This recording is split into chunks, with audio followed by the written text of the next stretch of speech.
بسم الله الرحمن الرحيم وإذ قال ربك للملائكة إني جاعل في الأرض خليفة قالوا أتجعل فيها من يفسد فيها ويسفك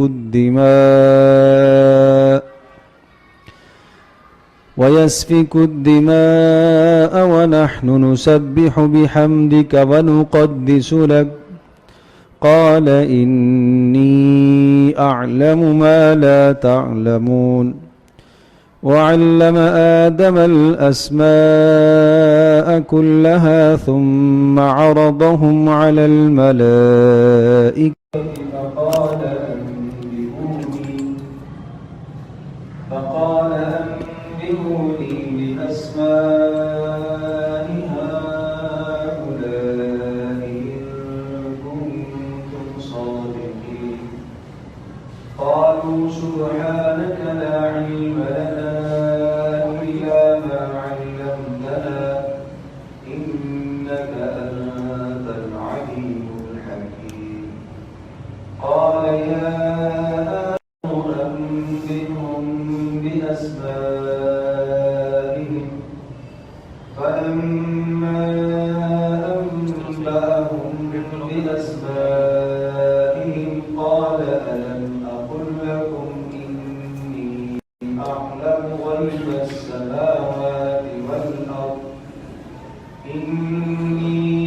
أعلم غيب السماوات والأرض وأعلم ما تبدون وما كنتم تكتمون. سورۃ البقرہ کا رکوع نمبر 4 ہے.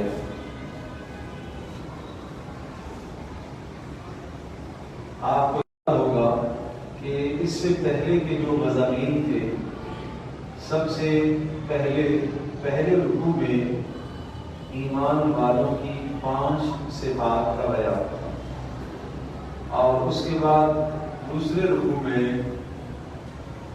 اور پہلے رکوع کے بلکہ آخر میں نہ ماننے والے منکرین اور انکار کرنے والے کفار کا بیان 2 آیات میں. پھر اس کے بعد جو دوسرا رکوع تھا وہ من الناس من یقول آمنا باللہ وبالیوم الآخر، یہاں سے منافقوں کی عادات و اطوار کا بیان تھا اور 5 منافقوں کی عادات و اطوار بیان کی تھی. اور اس کے بعد یا ایھا الناس اعبدوا سے یاد ہوگا کہ سورہ مبارکہ کا مرکزی مضمون اور دعویٰ تھا، اور یاد ہوگا اس کیا تھا کہ سورت کا دعویٰ کیا ہے کہ صرف اور صرف اپنے رب اپنے پروردگار کی بندگی کرو. پھر اس کے بعد وَإِن كُنتُمْ فِي رَيْبٍ مِّمَّا نَزَّلْنَا، یہاں سے رسالت کا بیان تھا، اور فَاتَّقُوا النَّارَ الَّتِي وَقُودُهَا النَّاسُ وَالْحِجَارَةُ آخرت کا بیان تھا. توحید، رسالت، آخرت، یہ 3 مضامین عرض کیا تھا کہ بہت بکثرت قرآن میں ملتے ہیں، اور تمام کی تمام انبیاء علیہ السلام کی دعوت کا خلاصہ یہ 3 مضامین. اور اس کے بعد ان اللہ لا یستحی ان یضرب مثلا ما بعوضۃ فما فوقہا، ایک سوال اور اس سوال کا جواب تھا کہ اچھا اگر یہ کلام اللہ کا ہے تو اس میں مچھر اور مکھی اور اس قسم کی چیزوں کے تذکرے کیوں آتے ہیں؟ اس کا جواب دیا کہ اس قسم کی چیزوں کے تذکرے اس لیے آتے ہیں کہ مقصود کسی مثال سے کوئی بات سمجھانا ہوتی ہے تو کسی بھی قسم کی مثال دی جا سکتی ہے. اس لیے اللہ تبارک و تعالیٰ مکڑی کا بھی تذکرہ کرتا ہے اور اللہ تبارک و تعالیٰ مکھی کا بھی تذکرہ کرتا ہے. مثلا مکڑی کا تذکرہ کر کے کیا سمجھایا ہے؟ یوں سمجھایا کہ جو لوگ اللہ تبارک و تعالیٰ کو چھوڑ کر کسی باطل پر اپنا اعتماد اور بھروسہ اور اس کو اپنا مشکل کشا حاجت روا مانتے ہیں اور اسی سے اپنی حاجات کو پورا کرنا یہی سمجھتے ہیں، یہ نظریہ جو لوگ قائم کیے ہوئے ہیں، تو ان کی مثال یوں سمجھ لیجیے جیسا کہ مکڑی کا جالا، کہ مکڑی کا جالا ہوتا ہے تو ذرا سا کوئی ہوا کا جھونکا آتا ہے تو وہ جالا بالکل گر جاتا ہے، خراب ہو جاتا ہے، ٹوٹ جاتا ہے. بالکل اسی طرح سے باطل نظریہ اللہ تبارک و تعالیٰ کی ذات عالی سے ہٹ کر جو کسی اور چیز پر اعتماد اور بھروسہ اور ایمان اور باطل نظریہ قائم کرتا ہے، اس کی مثال مکڑی کے چالے کی سی ہے. اس طرح سے مکڑی کا تذکرہ آ گیا. مکھی کا تذکرہ کیوں آ گیا؟ یا ایھا الناس ضرب مثل فاستمعوا له، اے لوگوں ایک مثال سمجھو. ان الذین تدعون من دون اللہ، اللہ کے سوا تم جن کو پوجتے ہو اور جن کو تم اپنا حاجت روا مشکل کشا سمجھتے ہو، وہ ایک مکھی بھی نہیں پیدا کر سکتے. تو مکھی کا ذکر اس لیے آیا. اور اگر مکھی ان سے کوئی شے چھین کر لے جائے تو تم واپس نہیں کر سکتے ہو، اتنے تم کمزور. تو اس طرح سے مکھی کا تذکرہ بھی آیا. تو اس پر یہ سمجھایا کہ اللہ تبارک و تعالیٰ مثال سے کوئی بات سمجھاتا ہے اور مقصود کسی مضمون کو سمجھانا ہوتا ہے، تو اس لیے اس طرح کی مثال اللہ ذکر کرتا ہے. اور پھر ایمان والے اس قسم کی مثالوں سے وہ پریشان نہیں ہوتے. وہ جو اللہ کی مراد ہوتی ہے کہتے ہیں ہم اللہ کی مراد پر ایمان کرتے ہیں. اور منافق اور جن کے دل کے اندر فتور ہوتا ہے وہ اس قسم کی باتوں پر، حق باتوں میں جو سمجھ میں آنے والی نہیں ہوتی، ان میں مزید اعتراضات نکالتے ہیں اور لوگوں کے ذہنوں کو خراب کرتے ہیں. تو یہ سارا مضمون بیان ہونے کے بعد پھر وَإِذْ قَالَ رَبُّكَ لِلْمَلَائِكَةِ إِنِّي جَاعِلٌ فِي الْأَرْضِ خَلِيفَةً.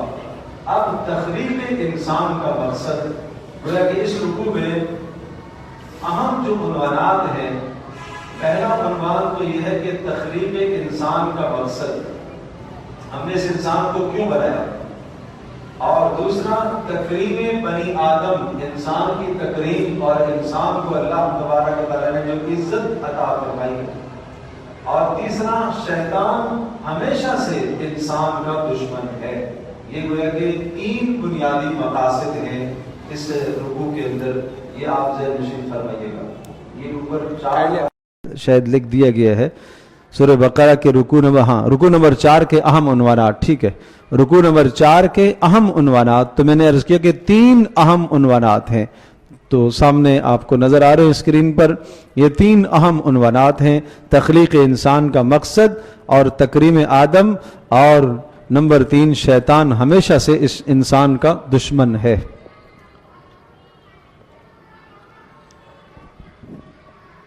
پہلا جو مقصد ہے آپ اس کو ملاحظہ فرمائیے. تخلیق انسان کا مقصد خلافت ارض ہے، زمین کے اوپر خلیفہ بننا. پہلے آپ ترجمہ ملاحظہ ہوئیے پھر بتاتا ہوں. وَإِذْ قَالَ رَبُّكَ لِلْمَلَائِكَةِ إِنِّي جَاعِلٌ فِي الْأَرْضِ خَلِيفَةً، جہاں پر بھی قرآن مجید میں لفظ اذ قال آئے گا، اذ اور اس کے بعد قال، وہاں یہ لفظ معنی کے اعتبار سے آپ کو محذوف ماننا پڑے گا.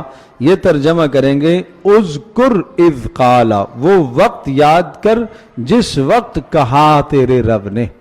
اذ جب، قال کہا، رب کا تیرے رب نے جب کہا، قال کہا، رب کا تیرے رب نے. یہ لفظ جو میں لفظی ترجمہ کر رہا ہوں اس کو آپ ذہن نشین فرمائیں اور اپنے پاس نوٹ کیجئے تاکہ آئندہ آنے والے اسباق میں آپ کو مدد ہو. وَإِذْ قَالَ، اور جب کہا، رب کا تیرے رب نے، قال کہا، رب کا تیرے رب نے، للملائکتی فرشتوں سے کیا کہا، انی بے شک میں، جاعل بنانے والا ہوں. جاعل بنانے والا، عین کے ساتھ، جاعل پیدا کرنے والا، بنانے والا. فی الارض، فی کا معنی ہوتا ہے میں، الارض زمین، فی الارض زمین میں بنانے والا ہوں. خلیفتاً ایک خلیفہ، ایک نائب بنانے والا ہوں.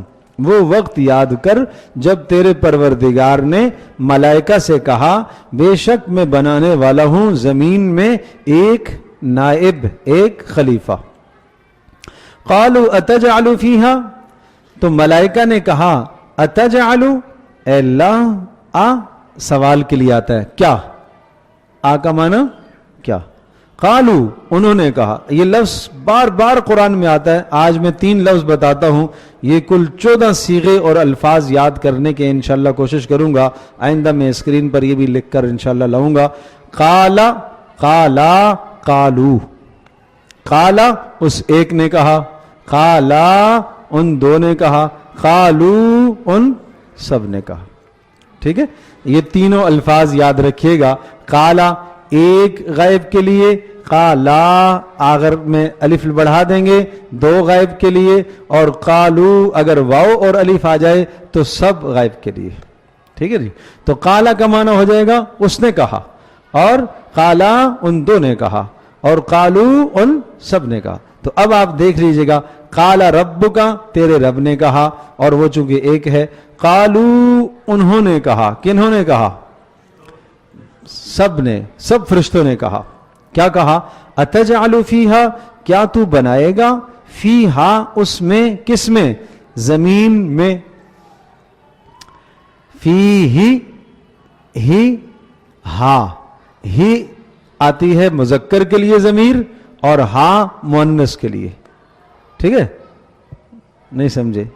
مذکر اور مؤنث کے الفاظ یہ گرامر ہے تھوڑی سی. یہ الفاظ اگر آپ یاد رکھیں گے, چونکہ یہ الفاظ بار بار آتے, اور آپ یوں سمجھیں گے اگر آپ نے آج لفظ قالا کو سمجھ لیا, قالا کو سمجھ لیا, قالو کو سمجھ لیا, تو قرآن کے سینکڑوں الفاظ آپ نے سمجھ لی. یہ بار بار ریپیٹ ہوتے نا. تو فیہا تو بنانا چاہتا ہے, فیہا اس میں, کس میں؟ زمین میں. من اس کو, یفسدو جو فساد پھیلائے گا. تو بنانا چاہتا ہے, پیدا کرنا چاہتا ہے زمین میں اس کو جو فساد پھیلائے گا. فیہا اس میں, کس میں فساد پھیلائے گا؟ زمین میں. دیکھیں نا, ہاں پہلے بھی آیا, دوبارہ بھی وہی ہے, وہی معنی ہے یہاں پر بھی. پہلے بار بھی فیہا اس میں یعنی زمین میں, دوبارہ بھی فیہا اس میں یعنی کس میں؟ زمین میں. ٹھیک ہے جی. قالو فرشتوں نے کہا, اتجعلو کیا تو بناتا ہے یا بنانا چاہتا ہے, فیہا اس زمین میں, من اس کو, یفسدو جو فساد کرے, یفسدو فساد سے ہے, فیہا اس میں یعنی زمین میں, ویسفک الدماء یسفی, صفا کا یسفک, یہ کہتے ہیں بہانا, ضائع کرنا. ویفسک الدماء, یفسکو, فسکا یفسکو, کیا معنی ہے؟ خون بہانا. الدماء دم کی جمع ہے, اور دم عربی زبان میں خون کو کہا جاتا ہے. یہ لفظ آپ نے سنا ہوگا نا, دم, دم دینا حج کے موقع پر. تو دم اس کی جمع کیا آتی ہے؟ دماء. کس کو کہتے ہیں؟ خون کو. تو یسفک الدماء, کیا تو ایسے کو پیدا کرنا چاہتا ہے زمین میں جو خون بہائے گا, خون ریزیاں کرے گا, قتل و غارت کرے گا. وَنَحْنُ اور نحنو ہم, نسبح تسبیح بیان کرتے ہیں. یہ جہاں پر بھی یہ ایک نہیں کتنی جگہ پر آتا ہے, نسبح ہم تسبیح بیان کرتے ہیں. یسبح یہ آ جائے تو کیا معنی کریں گے؟ شاباش, وہ تسبیح بیان کرتا ہے. یہ لفظ یاد رکھیں, یہ بار بار آئیں گے. ٹھیک ہے نا. تو نون متکلم, جمع متکلم بتاتا ہے.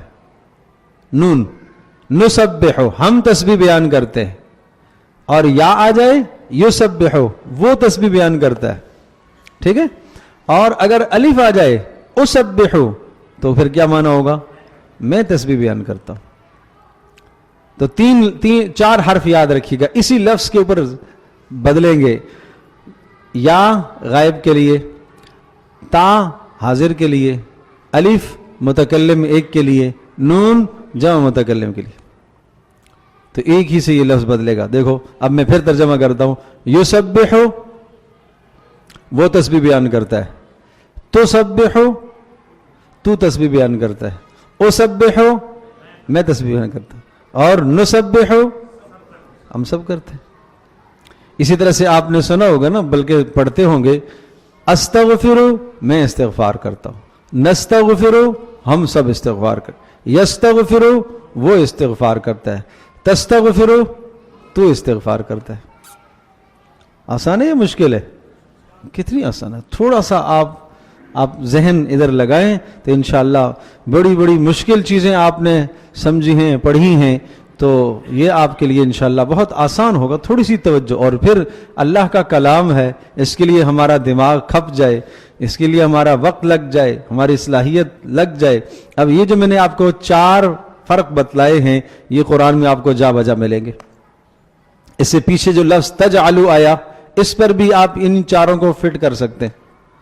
یجعلو وہ بناتا ہے, ٹھیک ہے, تجعلو تو بناتا ہے, نجعلو ہم بس, اجعلو میں بناتا ہوں. مشکل ہے؟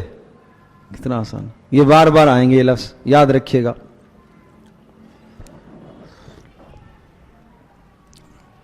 وَنَحْنُ نُسَبِّحُ بِحَمْدِكَ, اور ہم تسبیح بیان کرتے ہیں آپ کی تعریف کی. نسبح, ہم تسبیح بیان کرتے ہیں, بحمدک, آپ کی حمد کی ہم تسبیح بیان کرتے ہیں. سبحان اللہ و بحمدہ, یہ فرشتے کلمات کہتے ہیں.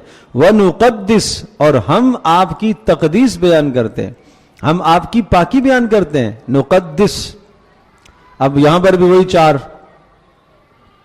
کیا یا یقدس, وہ پاکی بیان کرتا ہے, اور تقدس, تو پاکی بیان کرتا ہے.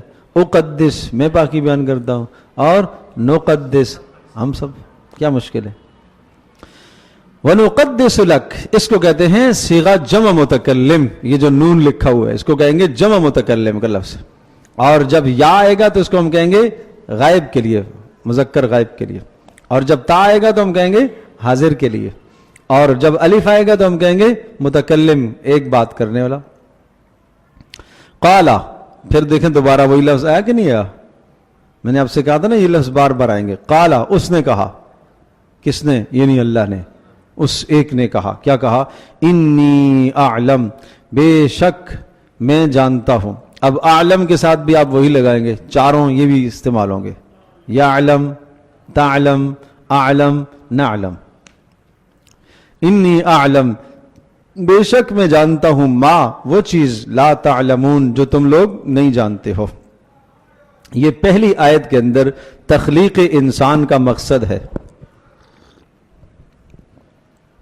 دیکھو رکوع نمبر 3 میں یا ایھا الناس اعبدوا ربکم میں کہا, اے لوگو اس پروردگار کی بندگی کرو جس نے تمہیں پیدا کیا.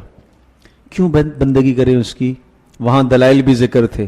اب یہاں پر سمجھایا جو تمہیں بندگی کا کہا گیا بلا وجہ نہیں کہا گیا, تمہیں پیدا ہی اسی مقصد کے لیے کیا گیا ہے. تمہاری تخلیق کا مقصد ہی کیا ہے؟ بندگی ہے.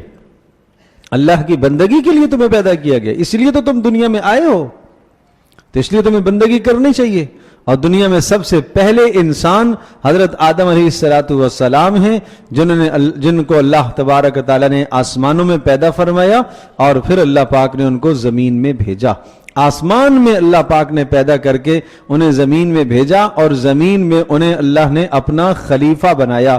خلیفہ کہتے ہیں نائب کو. لیکن یاد رکھیے گا, ایک نیابت تو میری اور آپ کی نیابت ہوتی ہے کہ آپ کی غیر موجودگی میں آپ کا کوئی نائب کام کرے, اور اسی طرح سے آپ جب موجود نہ ہوں, آپ عاجز آ جائیں تو کوئی دوسرا آدمی آپ کی جگہ پر کام کرے. اللہ تبارک تعالیٰ کی نیابت اور اللہ کی جانب سے خلافت اس طرح کی خلافت نہیں ہے کہ اللہ پاک عاجز آ جائے, اللہ تبارک تعالیٰ غائب ہو جائے تو اس کی جگہ پر کوئی آ کر انتظام سنبھالے. ایسا نہیں ہے. یہاں خلیفہ سے مراد یہ ہے کہ میں ایک ایسی ہستی کو پیدا کرنا چاہتا ہوں کہ جس کو میں بعض پر حکمران بناؤں گا, جس کو میں اپنے بعض بندوں پر حکمران بناؤں گا اور ان کے اندر میرے احکام کو نافذ کرے گا. لہٰذا یہاں خلیفہ سے مراد ایسی ہستی کہ جو میرے احکامات کو میرے بندوں میں کیا کرے؟ نافذ کرے. میرے احکامات کو میرے بندوں میں نافذ کرے کہ میں ہر بندے سے ہر بندے میں وہ صلاحیت نہیں ہے کہ اللہ تبارک تعالیٰ کو براہ راست دیکھ سکے, اللہ سے ہم کلام ہو سکے. اب اللہ تبارک تعالیٰ نے احکام دینے ہیں, اللہ نے حکم دینا ہے یہ کام کرو یہ نہ کرو, تو اس کے لیے اللہ نے اپنا ایک بندہ منتخب کیا ہے. اللہ پاک اس بندے کو بتلائے گا, اس کے پاس جبریل کو بھیجے گا, وحی کرے گا اس بندے کو, اور وہ بندہ باقی بندوں کو بتلائے گا کہ دیکھو اس کائنات کے اندر صرف اور صرف اللہ کی مرضی, اللہ کی بادشاہت چلے گی. اس لیے خلیفہ ہوتا ہے. تو پہلے خلیفہ اس دھرتی پر حضرت آدم علیہ السلام ہیں. پھر اس میں یہ بات ذہن نشین فرمائیے کہ خلیفہ کی صفات کیا ہیں. اچھا, ایک بات یہاں جو پہلے عنوان نمبر 1 کے جو مسائل ہیں اس میں لکھا ہے کہ مشورہ اللہ پاک نے جو فرشتوں سے کہا کہ میں زمین میں اپنا خلیفہ بنانا چاہتا ہوں. تو یہ بات ذہن نشین کیجئے, کیا اللہ تبارک تعالیٰ نے پوچھا؟ اس لیے پوچھا کہ جس طرح سے ہم ایک دوسرے سے, مجھے ایک بات کی بہتری کا پتہ نہیں ہوتا تو میں آپ سے رائے لیتا ہوں, یہ اس لیے نہیں ہے اللہ تبارک تعالیٰ نے کہ ملائکہ سے پوچھا کہ آپ بتاؤ کہ صحیح بھی ہے کہ نہیں ہے. نہیں, اللہ تبارک تعالیٰ فعال لما یرید ہے, جو چاہتا ہے اپنی قدرت سے کرتا ہے.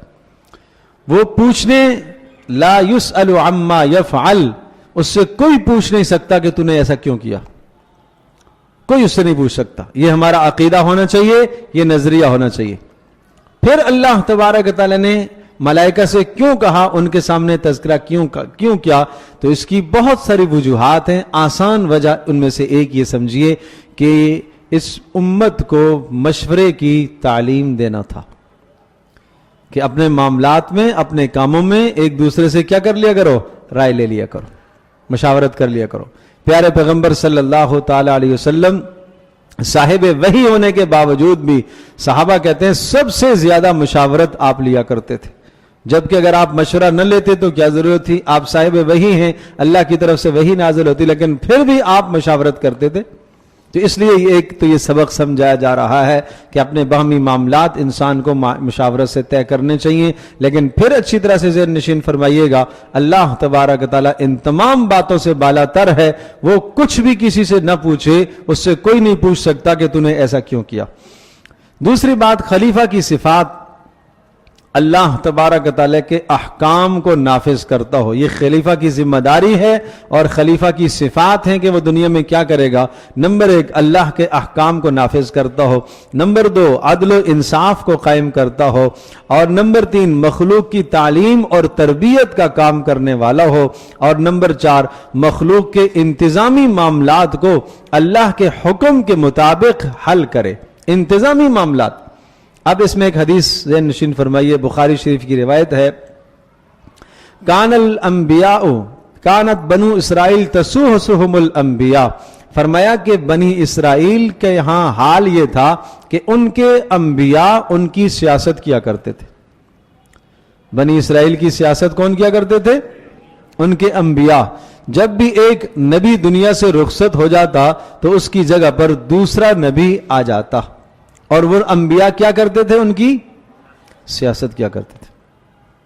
بہت اچھی طرح سے سمجھیں, آج سیاست اور دین دو الگ چیزیں سمجھی جاتی, جبکہ انبیاء علیہ السلام اس دنیا میں آ کر, دیکھو سیاست کا مطلب رعایا کے, عوام کے انتظام کو دیکھنا, ان کے کاموں کو, ان کی فلاح کا ہر کام کرنا اور ہر ضرر سے ان کو بچانا, شریعت کے دائرے میں رہتے ہوئے ان کی فلاح اور بہبود کی محنت کرنا اور ان کو نفع پہنچانا اور نقصان سے ان کو بچانا. تو یہ کام کون کیا کرتے تھے؟ انبیاء علیہ السلام. یہاں تک کہ آدم علیہ السلام, جیسے آگے آ رہا ہے, دنیا میں جب تشریف لائے تو اس دنیا میں کیسے رہنا ہے آدم علیہ السلام نے رہنے کا سلیقہ سکھایا. کھانا کیسے ہے, کہاں سے آپ کی خوراک کا انتظام ہوگا, کھیتوں سے, زمینوں سے, آدم علیہ السلام نے یہ بھی معاملہ آ کے سکھایا. انسانوں کی فلاح اور بہبود کا ہر کام شریعت کے دائرے کے اندر رہتے رہتے انبیاء علیہ السلام اپنی امتوں کو سکھاتے تھے. اور یہاں تک کہ پیارے پیغمبر صلی اللہ تعالی علیہ وسلم نے بھی اپنی امت کی فلاح اور کامیابی کے اعمال امت کو بتلائے، انتظامی معاملات بھی سکھائے، عدل و انصاف بھی سکھایا، ملک کو آگے کیسے لے کے جانا ہے، ترقی کی طرف کیسے لے کر جانا ہے، اور اسی طرح سے جناب آبادی کو کس طرح سے بڑھانا ہے، اور اسی طرح سے جناب فتوحات کا زمانہ کس طرح سے آگے جائے گا اور فتوحات کس طرح سے ہوں گی، دیگر لوگ اسلام کے اندر کس طرح سے داخل ہوں گے، غیر مسلم اقوام سے اپنے ایمانداروں کو، مسلمانوں کے ایمان کو غیر مسلموں کے اختلاط سے کیسے بچانا ہے کہ خلط ملط جب ہوں گے تو کہیں ارتداد کی بات پیدا نہ ہو جائے، غیر مسلم قومیں مسلمانوں پر کوئی یلغار نہ کر دیں، انہیں کس طرح سے انتظام سنبھالنا ہے، مسلمانوں کو کس طرح سے ان کو تیاری کرانی ہے، یہ سب کے سب کام پیارے پیغمبر صلی اللہ علیہ وسلم نے امت کو سکھائے، اور یہ آپ نے کر کے دکھائے سارے۔ تو اس لیے خلافت اس چیز کا نام ہے۔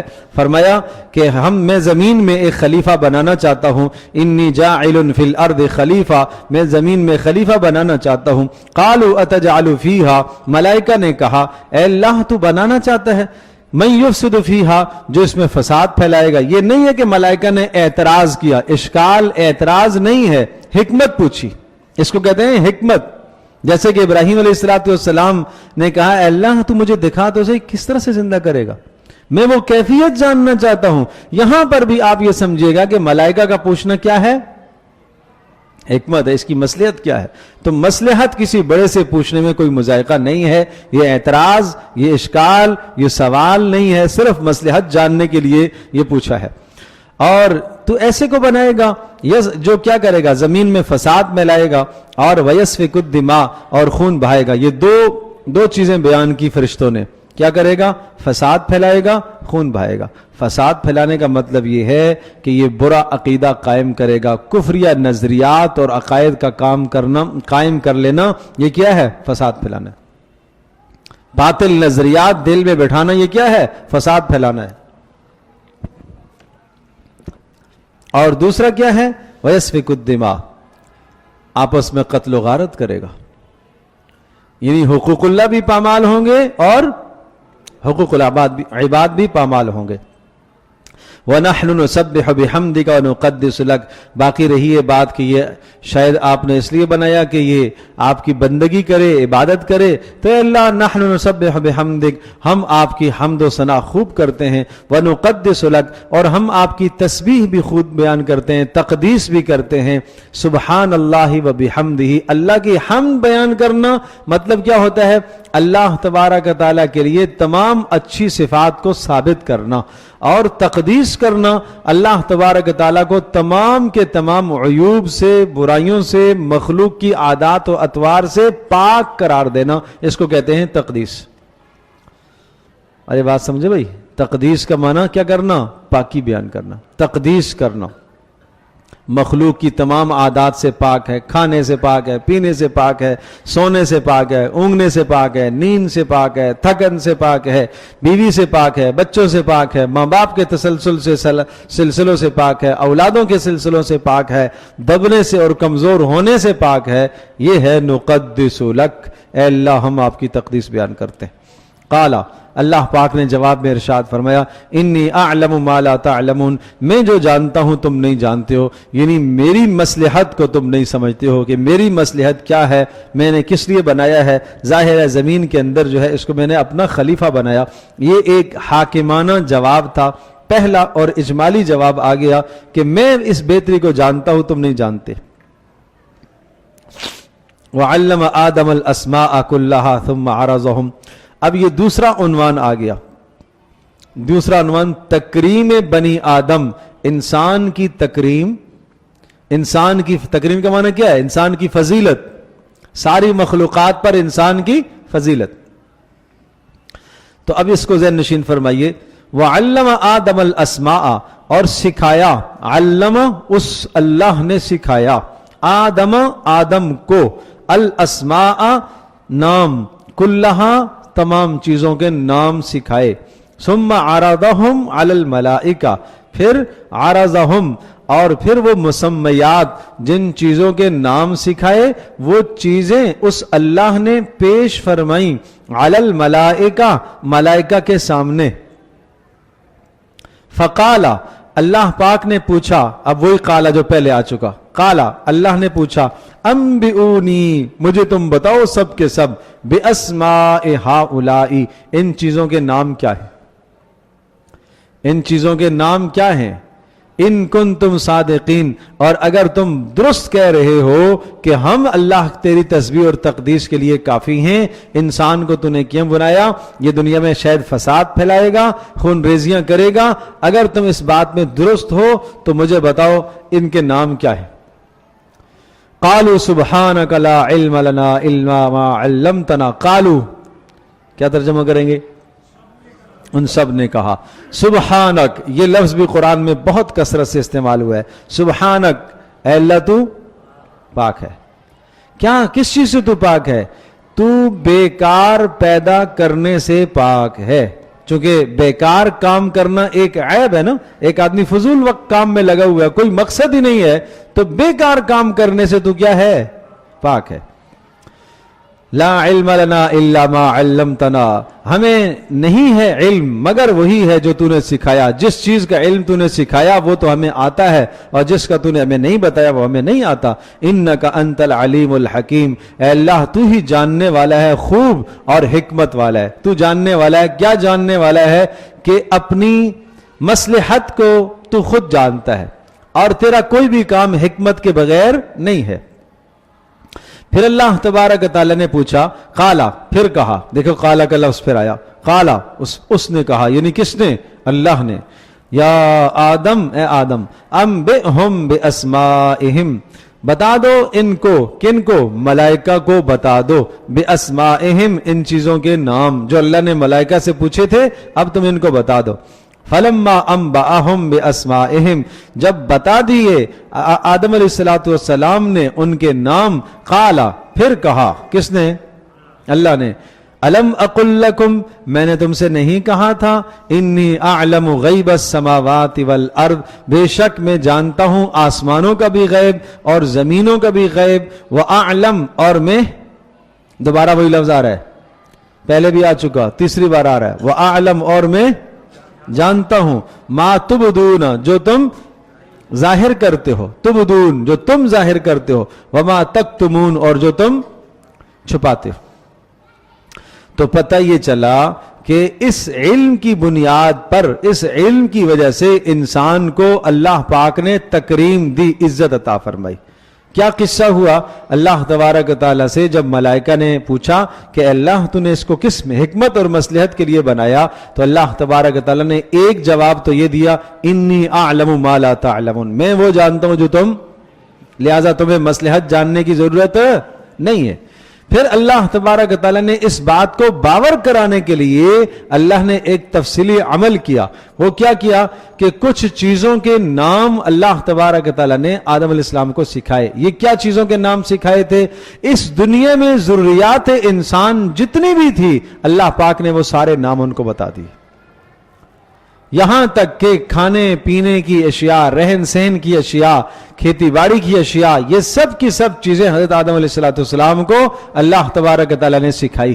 اور انسان کی فطرت میں اللہ پاک نے یہ ودیعت, یہ چیز رکھ دی ہے کہ اپنی ضروریات کو وہ کیا کرتا ہے, ایجاد کرتا ہے. یہ ضروریات کا ایجاد کرنا اور پھر اس کے لیے نام کا تجویز کرنا, یہ کس نے سکھایا, یہ اللہ نے. اب آپ کہیں گے کہ تو ہم نے تو علم سے پڑھا ہے, ہم نے تو محنت سے پڑھا ہے.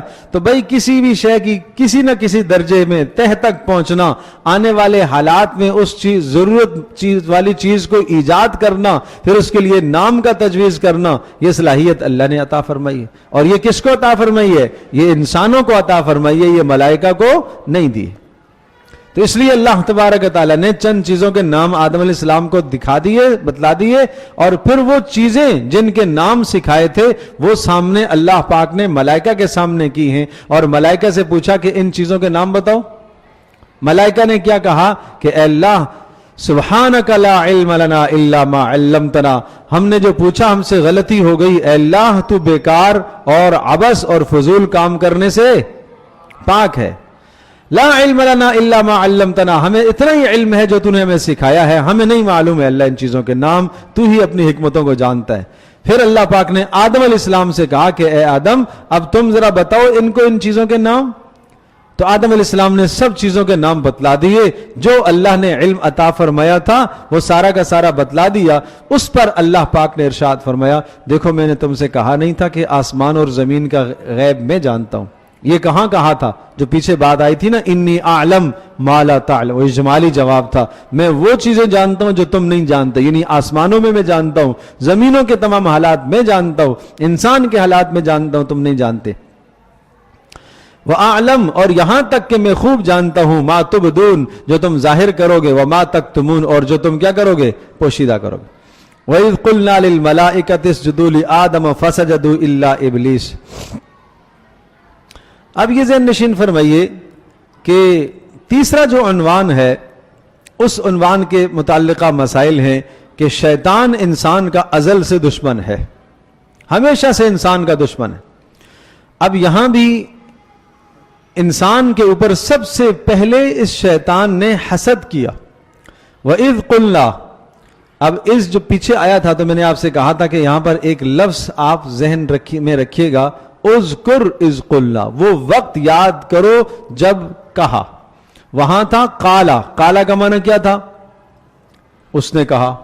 اب یاد رکھیے گا قلنا، بولو ہم نے کہا.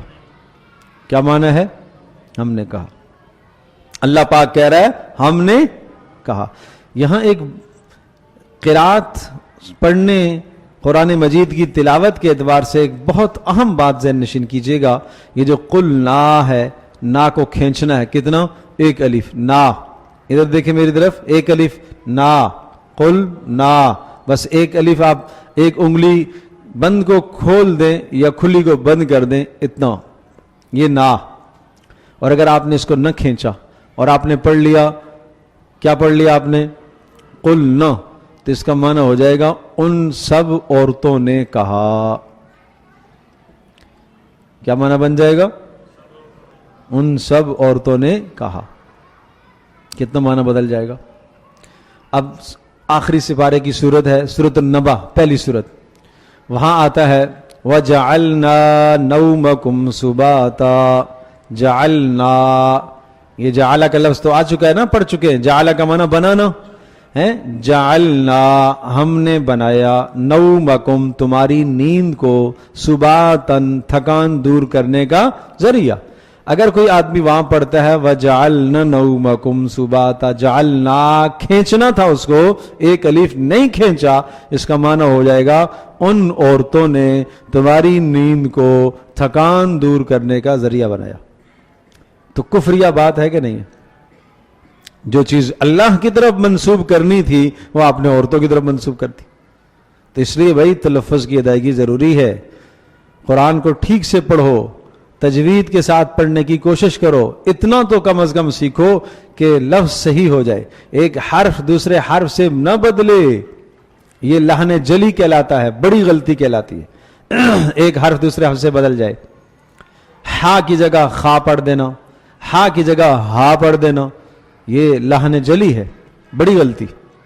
اور اسی طرح سے جس حرف کو نہیں کھینچا جاتا اس کو کھینچ دینا، یہ لحن جلی کہلاتا ہے. جس کو نہیں کھینچا جاتا اس کو کھینچنا، اور جس کو کھینچا جاتا ہے اس کو نہ کھینچنا، لحن جلی ہے. آسان میں آخر سے سمجھیں، آخری صورتوں میں فَصَلِّ لِرَبِّكَ وَانْحَرْ. صلی، اب صلی اس کا معنی ہے صلی، آپ نماز پڑھیے، اور صلی کھینچ دیتا ہے تو معنی بدل جائے گا اس کا. صلی ایک عورت کے لیے آ جائے گا.